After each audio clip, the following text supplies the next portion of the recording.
Hi friends, welcome to akshaya.com.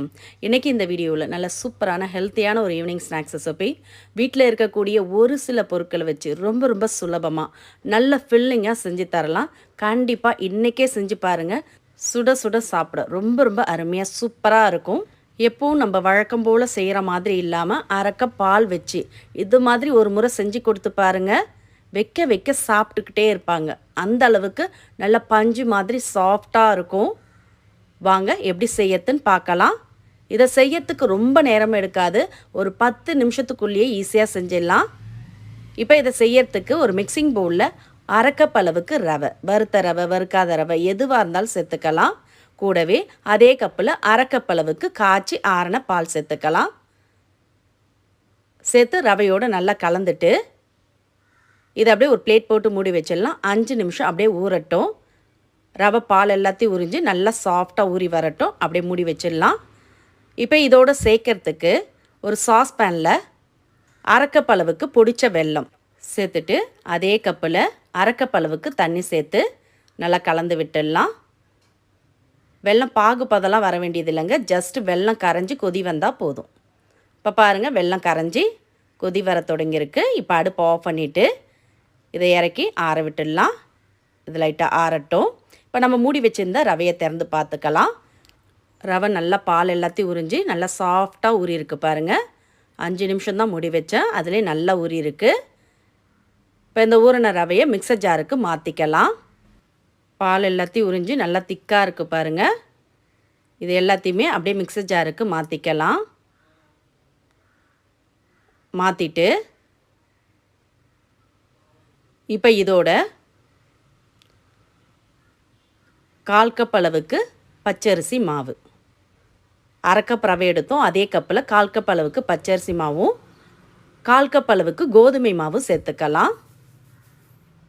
சேர்த்துட்டு இதோட வாசனைக்கு அரை ஸ்பூன் ஏலக்காய் பொடி சேர்த்துட்டு இதோட கரைய வச்ச வெள்ளை கரைசலை சேர்த்துக்கலாம். ஃபில்ட்ரு பண்ணி சேர்த்துக்கங்க. அரை கப் காய்ச்சன பாலும் அரை கப் அளவுக்கு வெள்ளை தண்ணியும் தான் சேர்க்குறோம். அதுக்கு மேலே எக்ஸ்ட்ரா தண்ணி சேர்க்காதீங்க. இப்போ இதை நல்லா ஒரு ஓட்டி எடுத்துகிட்டு வந்துடலாம். ஒரு 30 செகண்ட் அரைச்சி எடுத்துகிட்டு வந்துடுங்க. பாருங்கள், ரவை நல்லாவே மஞ்சி தோசை மாவு பதத்துக்கு இருக்குது பாருங்கள். இந்த அளவுக்கு தான் மாவோட பதம் இருக்கணும். இப்போ இதை அப்படியே ஒரு மிக்சிங் பவுலில் ஊற்றிக்கலாம். மிக்சிங் பவுலில் நல்லா மிக்சர் ஜார்லேருந்து ஒட்டை வச்சு விட்டு ஊற்றிக்கங்க. தண்ணியோ பாலோ எதுவும் சேர்க்க தேவையில்லை. இந்த பதத்துக்கு தான் இருக்கணும். ரொம்ப தண்ணியாகவும் ரொம்ப கெட்டியாகவும் இருக்கக்கூடாது. நீங்கள் அரை கப் பால் அரை கப் வெள்ளை கரைசல் சேர்த்திங்கன்னா கரெக்டாக இருக்கும். பாருங்கள், கரெக்டான டெக்ஸ்சரில் மாவு கலந்து கிடச்சிருக்கு. இது அப்படியே இருக்கட்டும். இப்போ இதை ஊற்றி பொரிக்கிறதுக்கு வாணலில் எண்ணெயை ஊற்றி சூடு பண்ணியிருக்கேன். எண்ணெய் நல்லா சூடான பிறகு இதில் ஒரு குழிக்கரண்டி எடுத்து ஊற்றிக்கலாம். உங்களுக்கு அதிக எண்ணெயில் ஊற்றி பொரிக்க விருப்பம் இல்லாட்டி நீங்கள் குழி பணியாரக்கல்லில் கொஞ்சமாக நெய் விட்டு கூட ஊற்றி பொரித்து எடுத்துக்கலாம். இப்போ பாருங்கள், ஒன்று வெந்து மேலே எழும்பி வந்த பிறகு இன்னொரு கரண்டி மாவை ஊற்றிக்கங்க. இது மாதிரியே 3-4 கூட ஊற்றி பொரித்து எடுத்துக்கலாம்.